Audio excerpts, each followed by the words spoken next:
All right, everybody. Josh Smith here at my studio, live from Flat 5 again. And my guest today is one of my good friends and one of my favorite guitar players in the world, favorite musicians, quite honestly. One of the best improvisers in the world, in my opinion, the great Oz Noy.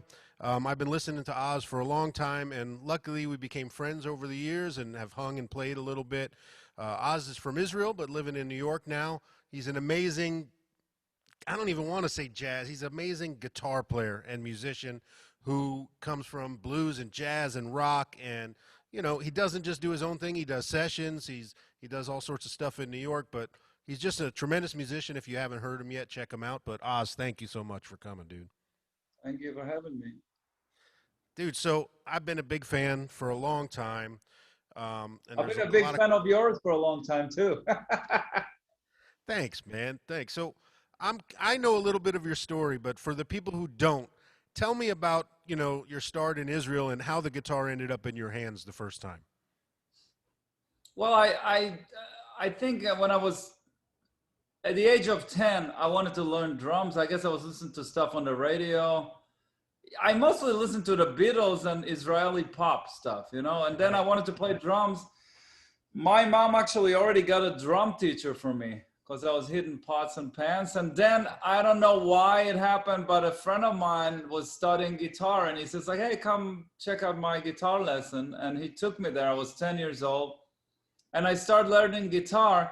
And I actually clearly remember that it didn't really made an effect on me. Like I remember not really liking to practice and stuff in the beginning. Right. So I don't know why I stick with it. I think what happened was um, a little after I started playing guitar, my brother started playing bass, and he was 5 years older than I am. So he was kind of like, kind of beginning of high school maybe. So him and his friend started a band, and his friend was actually a more advanced guitar player. He used to come to our house and he used to show me songs, the chords. And once he started playing like Beatles songs and all that stuff, I was like, okay, I can hang with this. So that's kind of got me in. And then I played nylons. I played like, classical, horrible classical nylon guitar, but just trying to play strum chords. And then my dad bought me a pickup that you kind of glue on the guitar, one of those kind of Yeah. really awful shit. But once I plugged it into my brother's bass amp and started to make some noise, I was like, okay, I guess there's something here that can work. So that's pretty Wow. much it. Yeah. Well, did your parents play anything? No, nobody.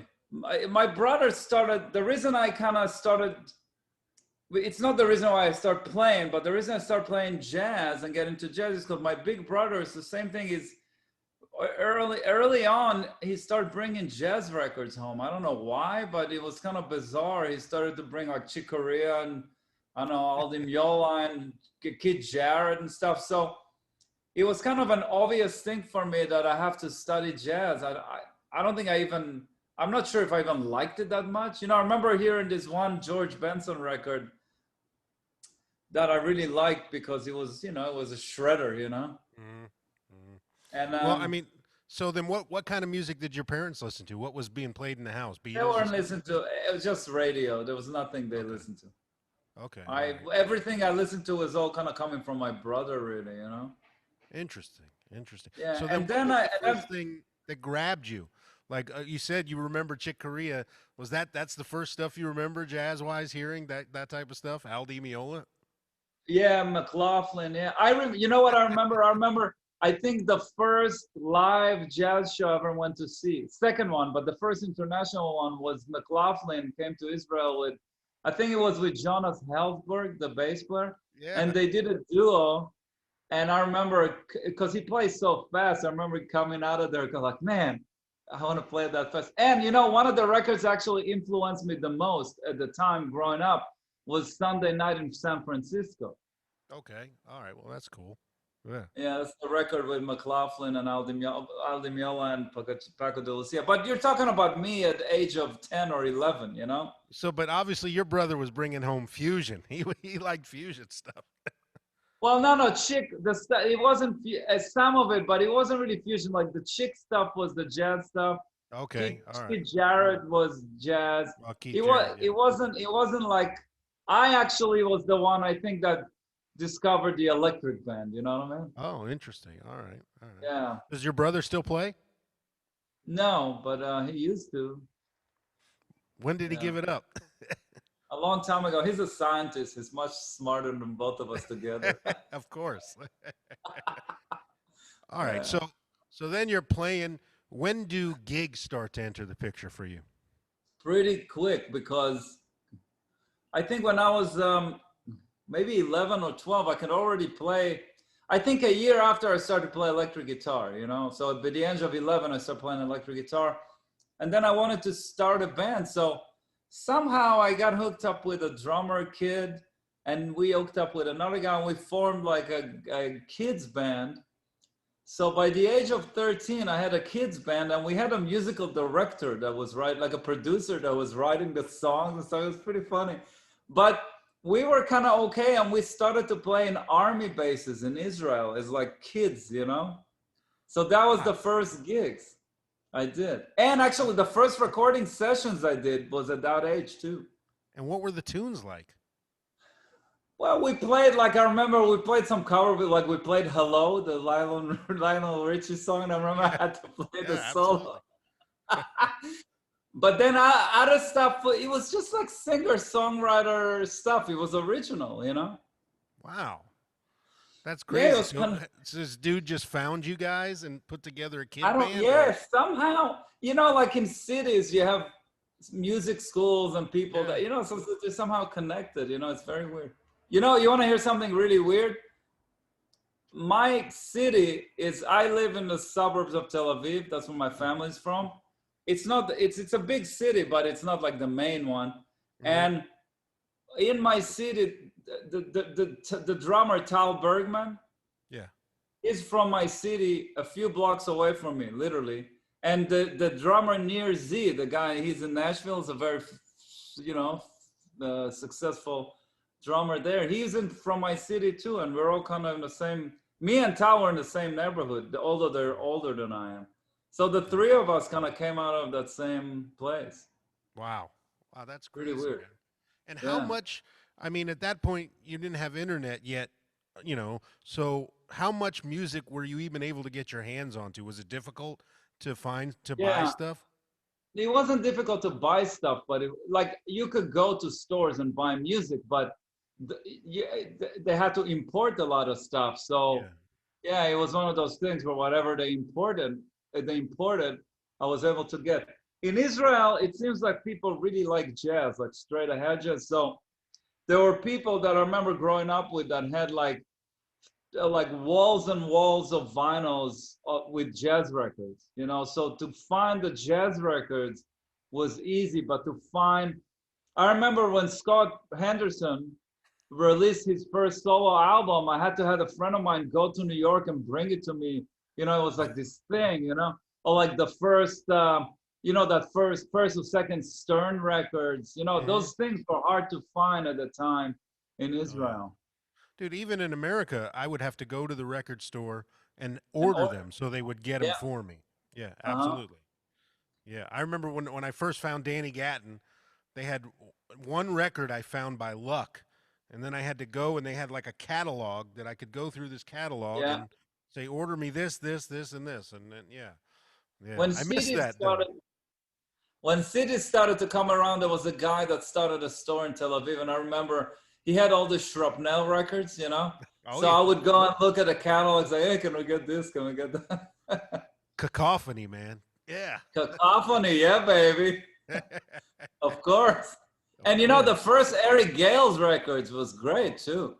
Yeah, well, I Eric remember, was. I remember, you know, Yeah, Eric was. I mean, he came out on. He had a major label deal as a kid. As a 16-year-old, 17 or 15-year-old. 16 or Yeah, something, you know. and Yeah, yeah, that stuff's great. So I was just producing his record along with Joe, and I mean, yeah, I had a picture of Eric I ripped out of my Guitar Player magazine on the wall in my room because he was like, "I'm 40, he's 47 or mhm, 46," and it's yeah, like not that big of an age difference, and it was like, look, it's attainable. He's a kid and he's Yeah, playing blues rock, and like I could do it. yeah, You know what I mean? Yeah. yeah. So okay, so then you were into jazz kind of through your brother. You started learning jazz. When did you get into any blues? When did blues become a thing that you were listening to? Um, I so we both kind of same age. So we both grew up in the 80s. So when I grew up in the 80s, I was completely schizophrenic. In one hand, I was learning bebop, like completely, like like Charlie Parker, Wes Montgomery. In the other Yeah. hand, I was totally into shred, Hmm. like Steve Vai, Satriani, Greg Howe, all those guys. Yeah. Yeah. And then at some point, I was introduced to Stevie Ray Vaughan. That was in the late 80s, and then that's how I started. Between that and Eric Johnson, I started to get into, it wasn't quite blues yet, but it was more like that, and Clapton, it was Hmm. more in that genre. And then once I started to try to imitate Stevie Ray, then I realized that I somehow figure out between listening to some reading some articles or listen to some interviews that you gotta learn the blues, like like you gotta go to the roots, Albert King, Freddie King, BB King, all those guys. So maybe in the early 90s I started to get into the blues. I never got into the blues like I got into jazz. It was always something that I knew that's important, and I always listened and tried to learn from, but it wasn't like my main language. It still isn't. I wish it was, Right. but you know Yeah, but you have a way of playing jazz that doesn't, there, there's this weird thing with modern jazz where it's devoid of blues in a lot of ways, like completely bluesless. And I have a hard time listening to that. And you always keep enough in there. But not only that, when you go to the blues well, you have like a little bit of some authenticity and at least authority to it, where a lot of times you can tell when guys have just spent no time playing blues at all. yeah. Well, I tried to get as deep as I could into it. But the thing that's interesting about it is most of the guys that I like are guys that were able to mix blues and jazz together. To me, like bebop and blues is like the glue to everything. So, Right.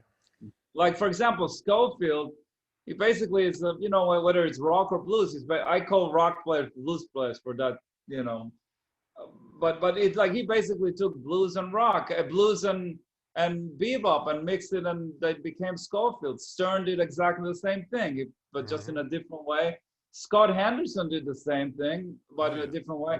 Pep Metheny is the only guy that I don't think he ever got that much into the rock aspect. He's got a little bit of blues, but Frizzell is the same thing, to my opinion. Like all those guys that we love that kind of have that kind of vocabulary, it's all different ways of mixing blues and rock Yeah. and blues and jazz, to my opinion. I no 100%. That's the stuff that I enjoy listening to the most. It has to have at least some element of that in there. The swing from the bebop and the Yeah, the the phrasing, the feel, the heart from the blues. yeah. It has to have all. Abercrombie, I can keep going with names. Even, yeah, with the young generation it's a little less of it, to my opinion, but it's still there, you Mm, know yeah. um When did when did you get like your first great? What was your first great guitar? Like a quality instrument? um well, quality and great is a whole other thing. Okay. What was your first like decent guitar then? I had an I can't I you know my first decent guitar was a Charvel. Okay. All right. Yeah, yeah. I had an Ibanez Roadstar before, but that was kind of it was a cheapish guitar, but it was a Charvel. But actually, after I sold the Charvel, I started to buy Fender guitars. So that's when I started to understand a little bit more about tone and stuff like that. Right. Right. Yeah. All right. And then when did you move to New York? When did you decide to take that plunge? Well, I was 24 when I moved to New York, which was 24 years ago. Right. Well, by the time I was 24, I kind of done a lot of stuff in Israel. From I played in a house band for a really big TV show. I did a bunch of records for people. I played with a bunch of those. I was a sideman there. I played all those pop singer songwriter gigs there with all a lot of the famous guys. So I've done a bunch of stuff, and I always done jazz gigs there through my whole life. There was some kind of there was always some gig, so I was always playing jazz. And at some point, a bunch of my friends started to move to New York, and I was actually the last one to go because my friend moved a few years before me. But once I had enough guts to do it, I just went up and did it. It was '96, and Did that's you pretty even much. know where you were going? Did you go like visit first and look at No, no, apartments? no. I went straight to New York, but I had 3 or 4 friends of mine that moved a few years before me, and they were doing really well in the jazz scene here.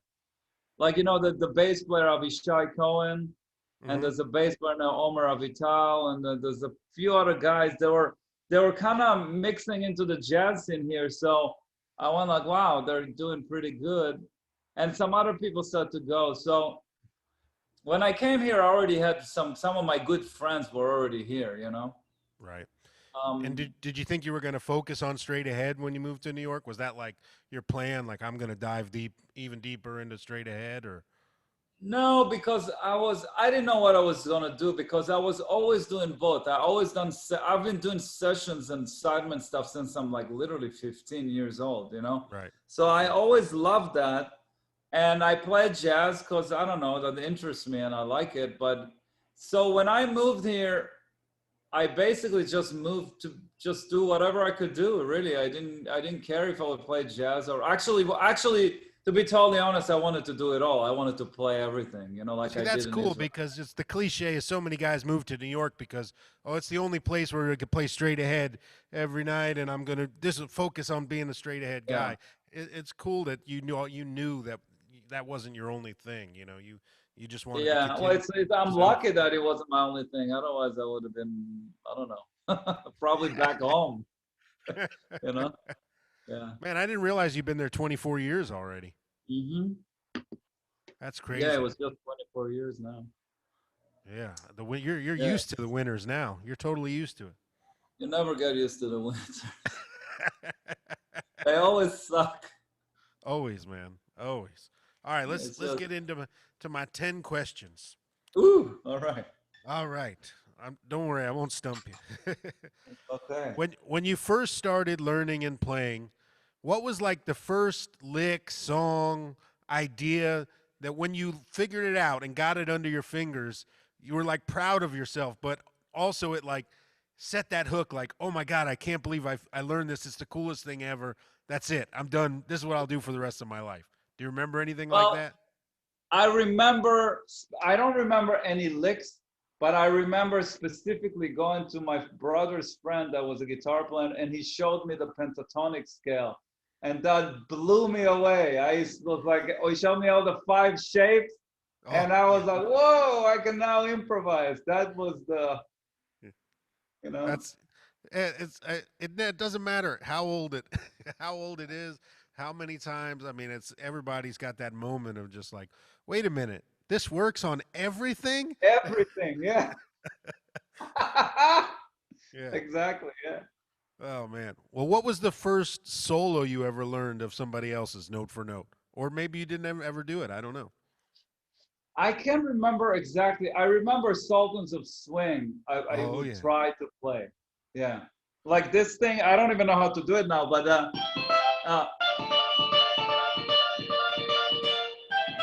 I remember trying to do that for years. Oh yeah. I Yeah, I still remember can't do that it, too. apparently. It's actually hard to do even with the fingers. It's Yeah, kind the of way he weird. picks it is crazy. Yeah. Yeah. Yeah. Man, well, that was big for me because he wasn't just playing pentatonics all through that solo, but he also wasn't Yeah. doing anything complicated. But it was a clear thing as a kid of hearing, oh, he's outlining the chords. I could hear it so clearly, on those chords of the song. Like, oh, he's just playing like through those chords. it wasn't jazz, but it was like it wasn't just blues either. You know what I mean? Yeah, yeah. I remember You know, that. I have a funny story related to that. One of the first jazz record I listened to was some George Benson record. I don't know what it is, but it had a version of Take Five in it. Okay. And George played some really crazy, like fast out stuff there. So I remember as a kid trying to transcribe it or to play like that, but my ear couldn't understand the out note, the notes that were out of the scale. So I thought he detuned his guitar. So I tried to detune my guitar to get it, you know? So yeah, that's funny. Yeah, I know. Like your ear couldn't hear anything that wasn't in the key in the scale. So Yeah. Yeah. really Wow. weird. Yeah. All right. What's the first thing you play every time you pick up a guitar? Or like when you try out a guitar when you're in a store, do you have a thing that your hands just go there automatically? Yeah, you know what I do? I'm the lamest freaking guy when it comes to that. I do this.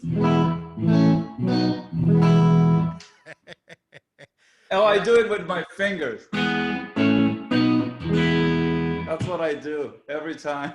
Dude, well, I mean, mine's changed over the years. So it used to be an E thing, and the guys would make fun of me at gigs because I'd turn on my amp and I'd go Yeah, yeah. every time. But now it's in G. Now I go.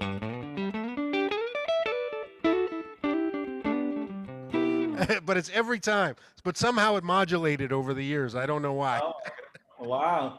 That's funny. Yeah.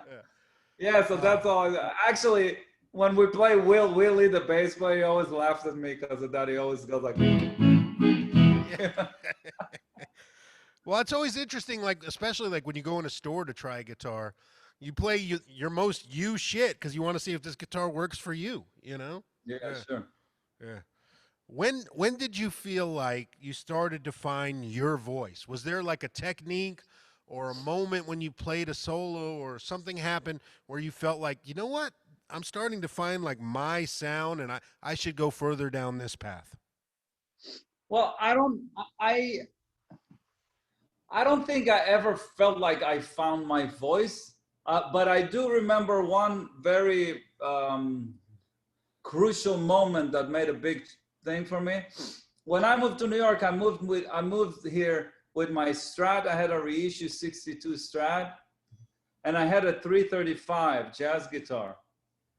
Not 335, 175. Sorry. Oh, okay. And I never liked playing hollow body guitars. It just didn't react. It just didn't work for me. And I remember trying to go and sit in at Smalls or one of those clubs or play a gig with that. And I sounded like a bad version of like Pete Bernstein or Kurt Rosenwinkel. It was just not happening to me. It's just like, it wasn't like my instrument. Yeah. And I remember then at some point I started to play with Gavin DeGraw, the pop singer. Yeah, yeah. I started playing with him when he just moved to New York, like when he was discovered. So for 2 years, so what happened? We started to do this gig in this club pretty close to my house, and I needed an acoustic guitar.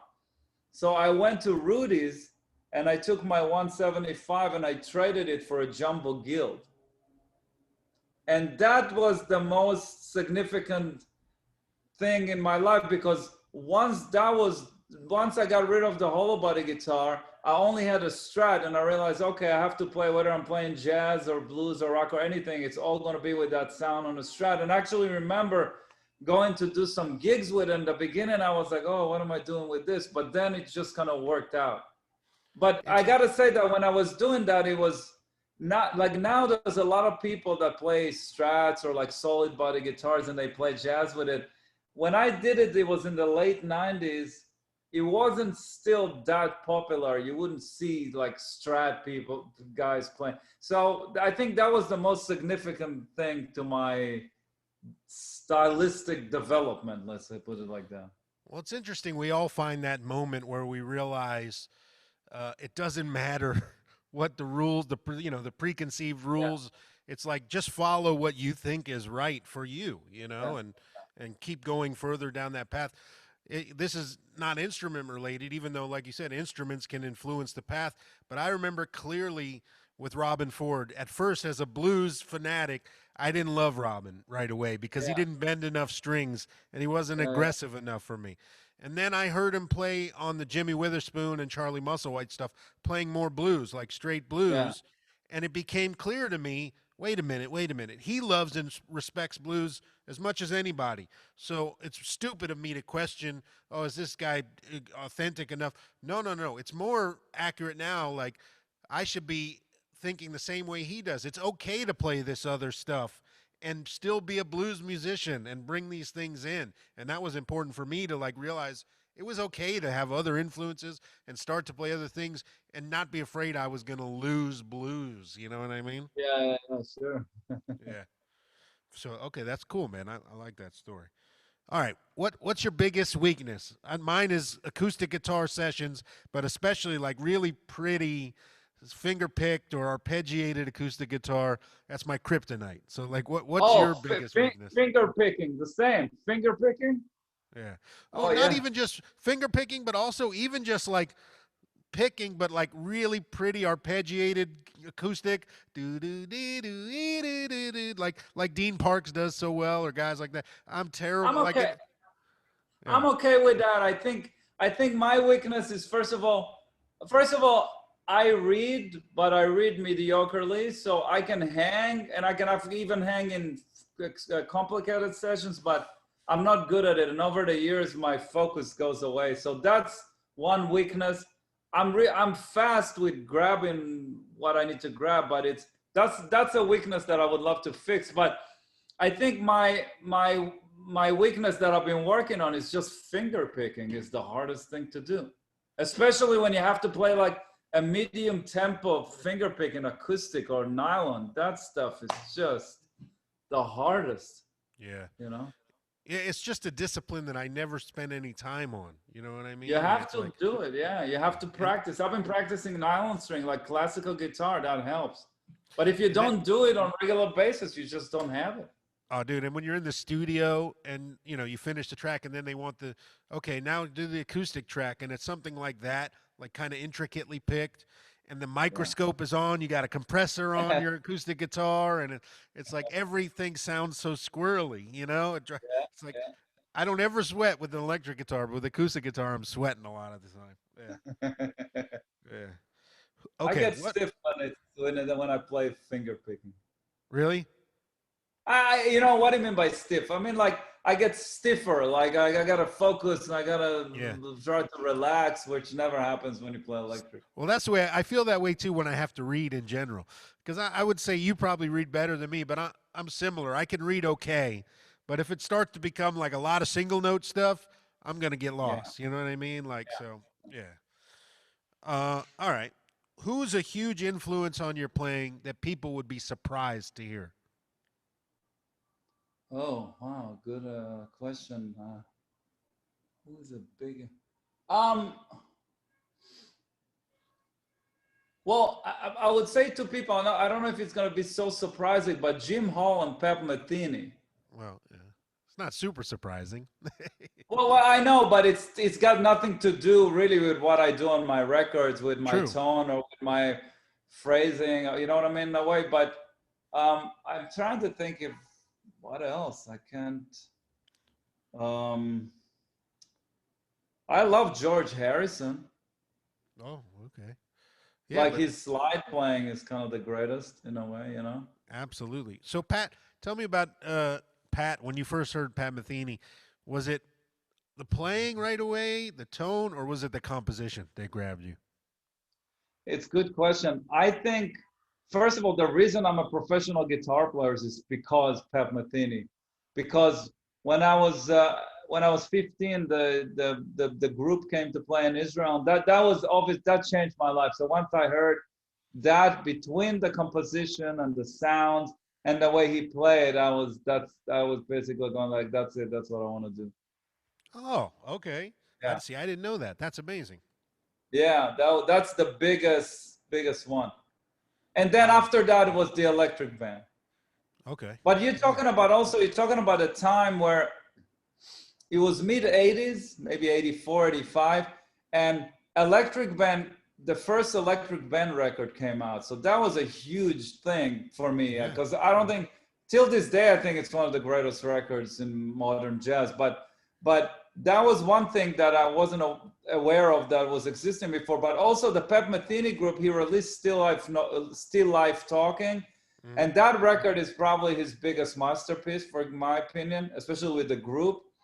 And that was another thing where it was such a mix of jazz and everything else and pop really, but in the Yeah. perfect kind of combination. And it was at the time when he just played so great and the composition. It was just like, I don't know, it was just like a perfect time where that stuff suddenly appeared and it was like, wow, this is a whole new world, you know?